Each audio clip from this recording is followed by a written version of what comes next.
Welcome to Bright by Your Side with Jen, up leveling in the age of anxiety.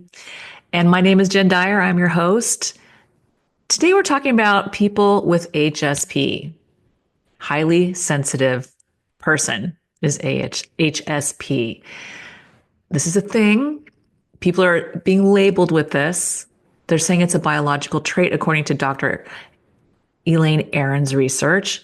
And I want to talk about that. But I do want to acknowledge the fact that it's true. I'm not in my studio. If you're looking at YouTube, if you're seeing this, I am in Greater Cincinnati rather than at home in Pasadena.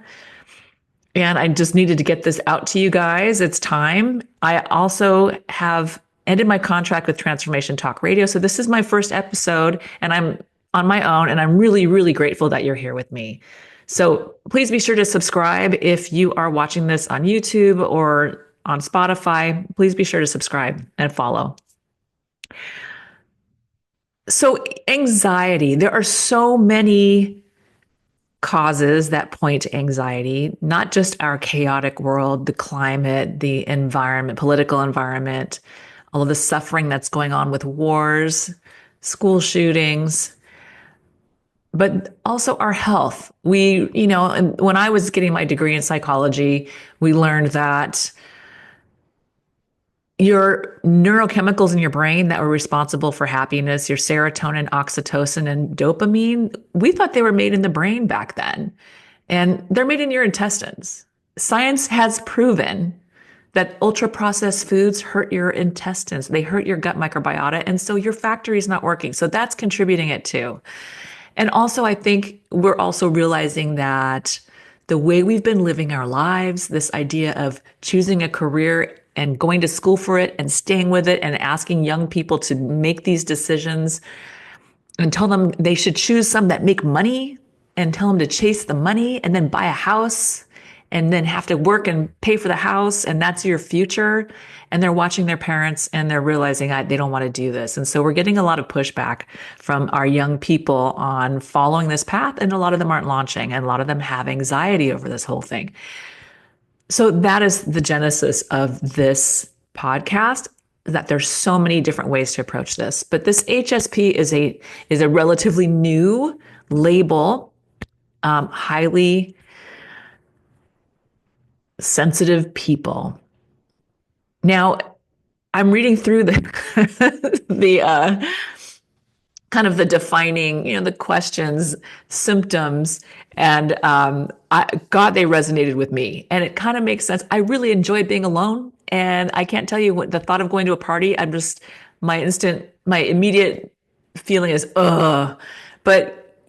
I've trained myself to gear up for it, change my energy, have a really good intention, and I go and I have a great time. But even still, my initial reaction is, I just feel like it's going to drain me. So that's one of the things. Do you feel like being around others drains you or that you're absorbing other people's emotions? Do you feel overwhelmed in crowded or chaotic spaces?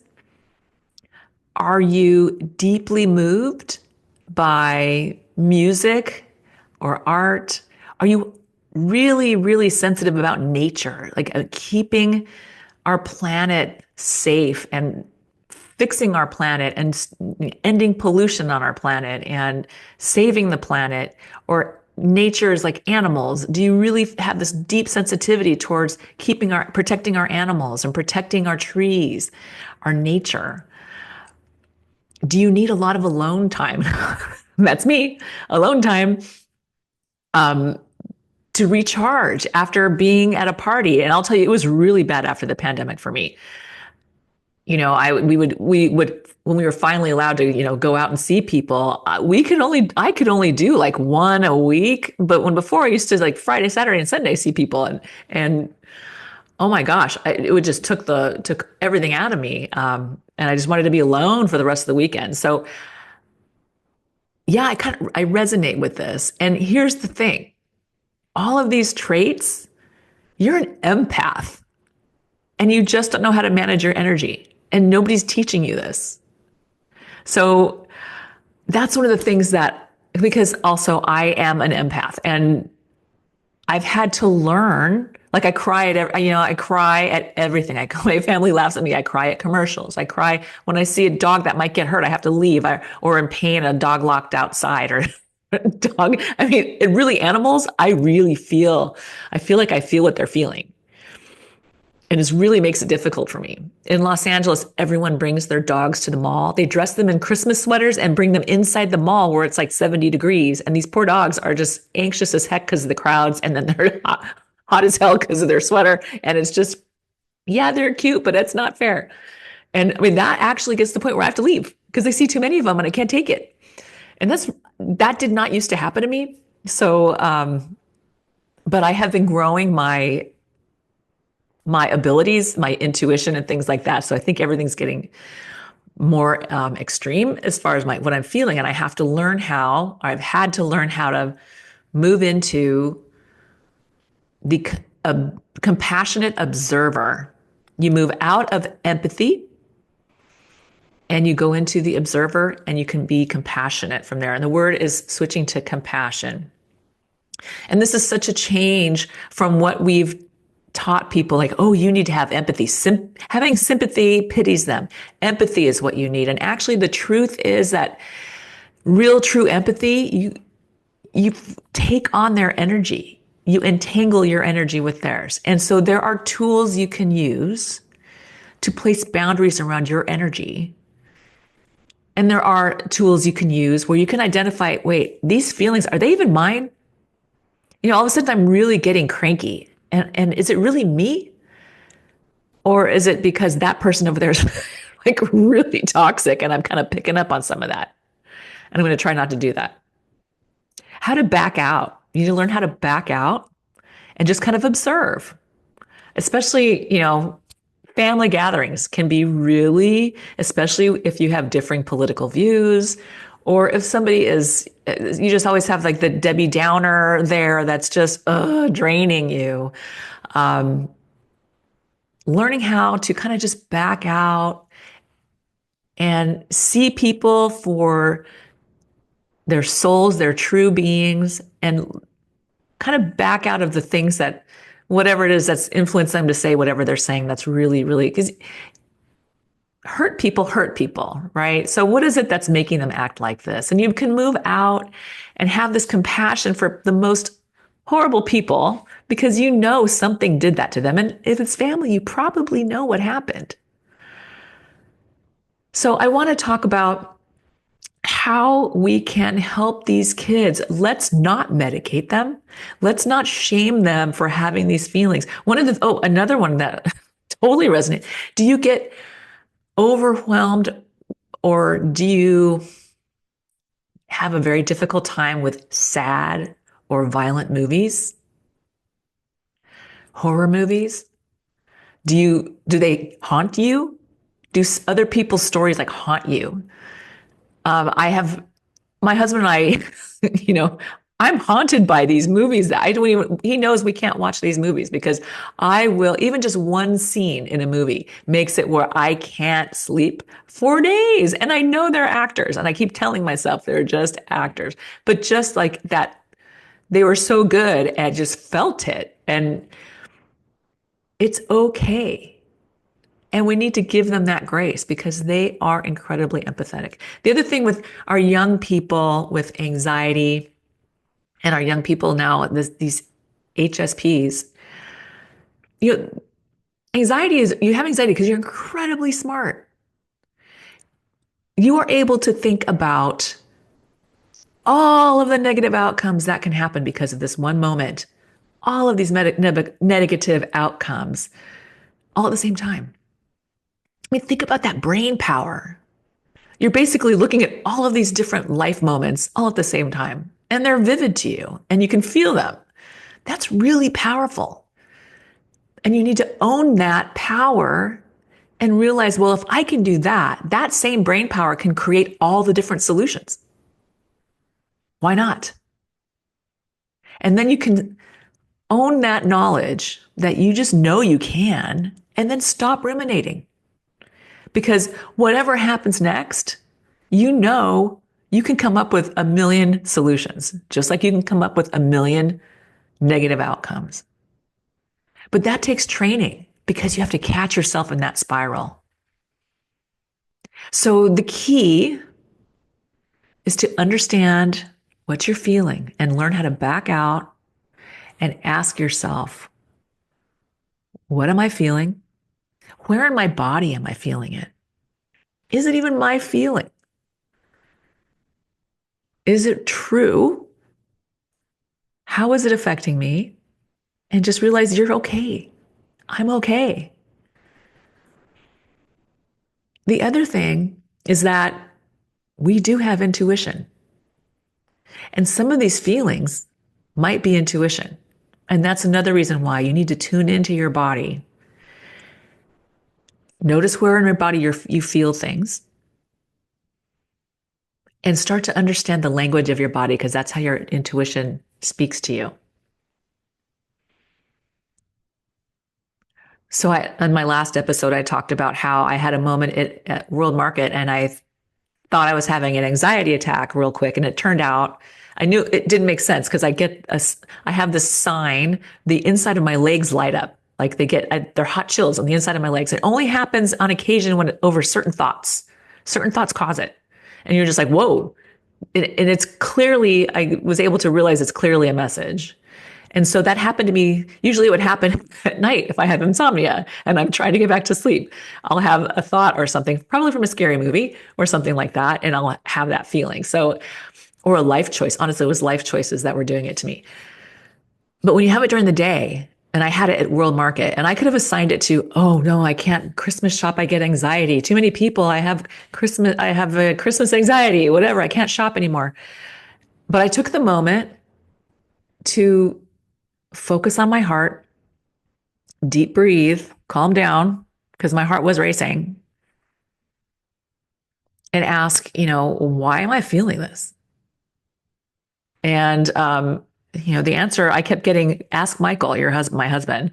And it turned out he knew exactly why that napkin that I opened up made me do that, because it was absolutely from a print from behind my mom's toilet. And every time he went to the bathroom, he stared at that print. And then my mom got sick and it became the handicap toilet and bathroom. And then she passed away. And it was really, we still have kind of PTSD from that whole thing. But that picture didn't really signify all that to me because I didn't face it when I went to the restroom. But my husband did every single time for years. So it turned out it was really, I shouldn't buy those napkins because of him, turned out. Because I would have bought him and I wouldn't have known, and he would have been at dinner and would have. So yes, I'm sorry that you heard that story last time on the last podcast, but I'm believing that these are the things that also HSP people are receiving, because let's face it, if you're a highly sensitive person, you're a receiver. You are a tremendous receiver. Not only of sights and sounds and smells, which that was another one. Are you oversensitive to smells? It makes me laugh because my family just told me I'm oversensitive to smells. So it's so funny. I'm like, wait a minute, this is so crazy. I don't feel like I'm this person, but I think I have these traits. You're a receiver of information. And we just need to that is a gift. Empathy, such a gift.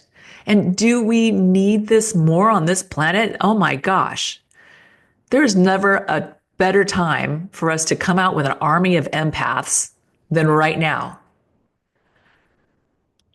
So I want to give you a tool that you can use to protect your energy so that your energy does not entangle with others. And there are a million other tools how to reduce anxiety. I've gone through some of these with the breathing. Deep breathing is classic. Humming, classic, will absolutely help reset that vagus nerve. And of course, you've got to stop eating the ultra processed foods because that's screwing you up too. It's totally tied to anxiety. But this energy thing, I'm coming to realize that our poor young people are not given tools to manage their energy and how vital it is. I was raised, we needed to have empathy for others. That's the proper thing to do. And now it's taken me for my entire life to understand, actually, no, it's not empathy, it's compassion. Yes, you need to see things from their perspective. Yes, as an observer, you need to understand the other person's perspective. Yeah, that's also different than empathy. Empathy is feeling their feelings, and you don't need to feel someone else's suffering to have compassion for them. So, I'm going to walk you through how to prepare yourself. You're going to ground yourself. You're going to bring in your power, and we're going to make your bubble of energy more crisp. Okay. You can control this. If you're around people that you enjoy and you love and you're so happy, you can make your bubble of energy more malleable, more permeable, or you can make it more crisp. And you need to learn how to do that when you're walking into a situation, maybe that family gathering, and you know so and so is going to be there and they drive you crazy. Learn how to do that. All right. So I'm going to take a nice deep breath through the nose and exhale longer than you inhaled, twice as long. I like to do 4 counts in, 2, 3, 4, and exhale out 8, 3, 4, 5, 6, 7, 8, and then kind of linger empty if you can. Another one through the nose. And then exhale 1, 2, 3, 4, 5, 6, 7, 8. Rest empty. And you'll see when you really do this and you're quiet with your eyes closed in a safe space, that empty space, you will feel your body sink and slow down. So do this 3 or 4 times.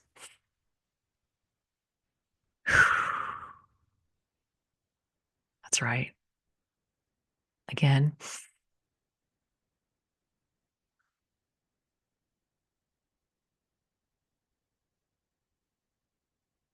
again, in and out. 5, 6, 7, 8. Nice. Okay, now we're going to ground. So imagine your body is a tree and your tree trunk turns into a giant root that takes you down to the center of the earth, all the way down. And you're looking at the center of the earth. And at the center of the earth is this beautiful light. And your tree trunk root is going straight and down into that light, and it's tethering you and keeping you safe. It's holding you steady on this planet. It's grounding you.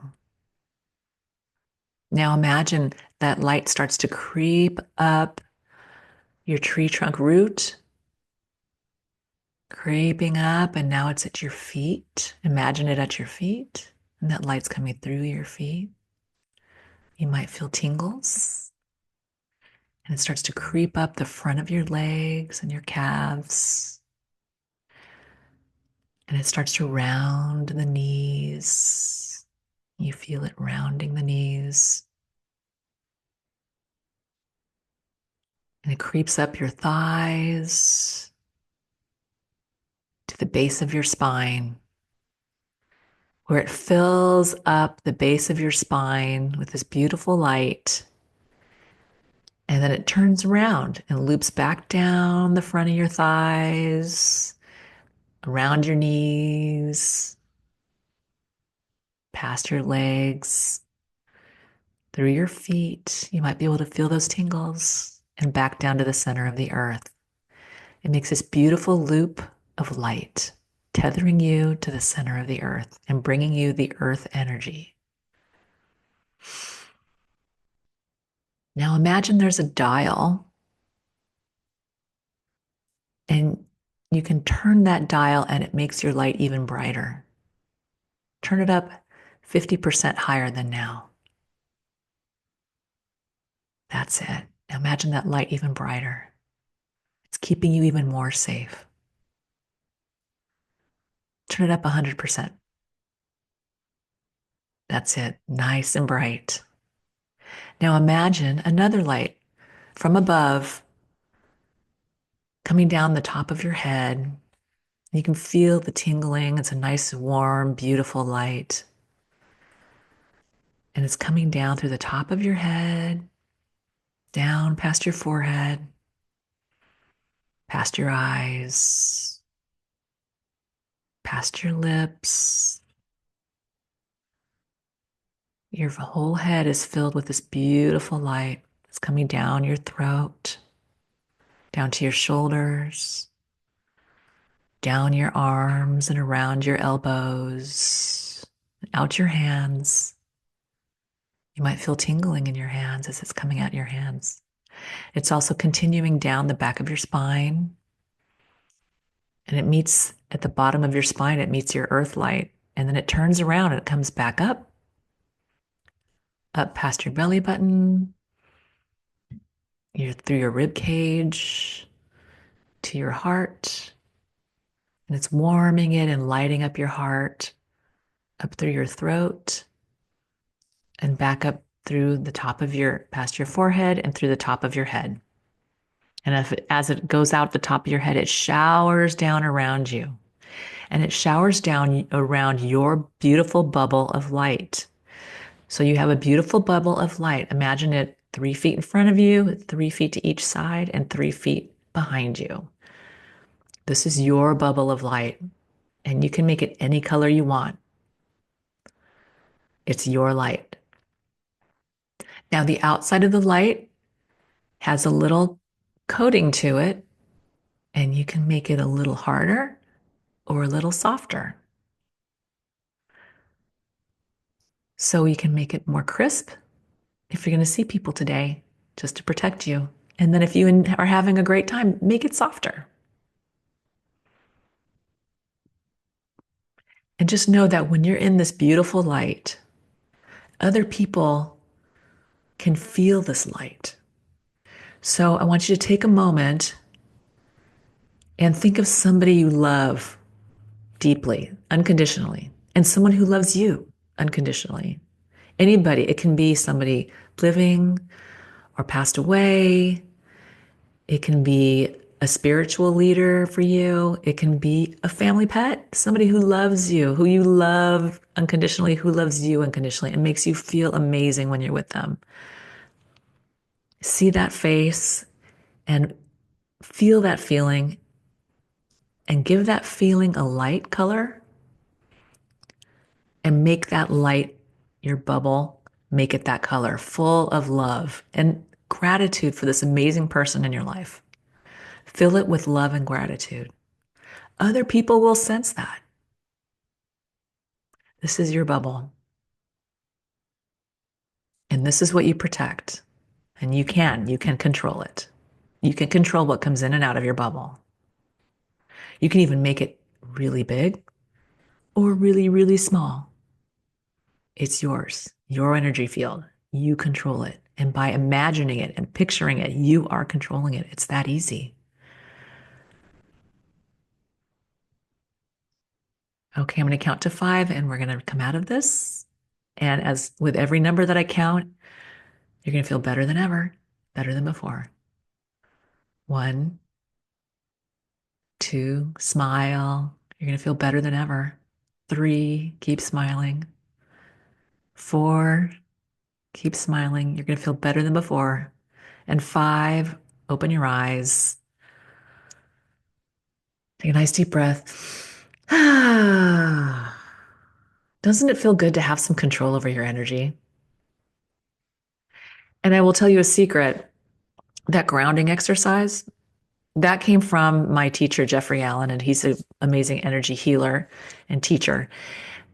He used to be a computer engineer, and when he was learning how to do all this energy work, he would sit in meetings when he was bored and he would ground the whole room. He would ground everybody in the room, picture their light, picture their tree trunk root, fill it with light, zip them up, zip them down, zip, zip. He would ground the whole room. He would ground the building just to entertain himself. And it got to the point where he was being put into meetings, sent to meetings that he had nothing to do with. And one of them, actually, he had to fly across the country to do that, to go to this meeting he had nothing to do with. And his manager said, why are you sitting in this meeting? I have nothing to do with it. And she said, well, because I don't know what it is, but every time you're in a meeting, nobody fights. Everybody gets along and everything gets worked out. We always solve problems in the meetings that you're in, even if you don't even speak. So I want you to take this and think of it as your superpower. So let's say you walk into the kitchen at home and your mom and your sister are going to have a fight. You can feel it. Someone's going to blow. Ground them both. Do a zoop, zoop, zoop and a zoop, zoop, zoop. And ground yourself. Zoop, zoop. Because grounding yourself makes you, and turning on your lights, it makes people sense something about you. They're not going to pick on you so much. And see if it helps. See if nothing happens. It's hard to tell when nothing happens, when the benefit is nothing bad happens, right? It's hard to prove that it works. So just try it. If you have somebody at school who picks on you, try that. Ground them. Ground yourself, ground them. This is a superpower. It makes family gatherings so much easier. It's been great for me. And of course, I can't prove anything because I don't know what would have happened had I not ground people, but things have been lovely. So this is your gift. This is your ability. You are superhuman. You are the empaths of our future. And I want to scoop you up and make an army of my HSPs and anxiety people because you're all so smart and you're all such receivers of information. And that's what we need in this world. We need our empaths to save our planet. So practice that and start researching energy work to save you because I know your teachers are not helping you. I know your parents are not helping you with this. If they are, you're so lucky. You are so lucky. My family thinks I'm crazy, and that's okay because I'm the happy one. I'm the happy one. So it's okay. So my time is up, and I thank you again for tuning in. I'm Jen Dyer, and this is Bright by Your Side, and I wish you all the best. Thank you for watching.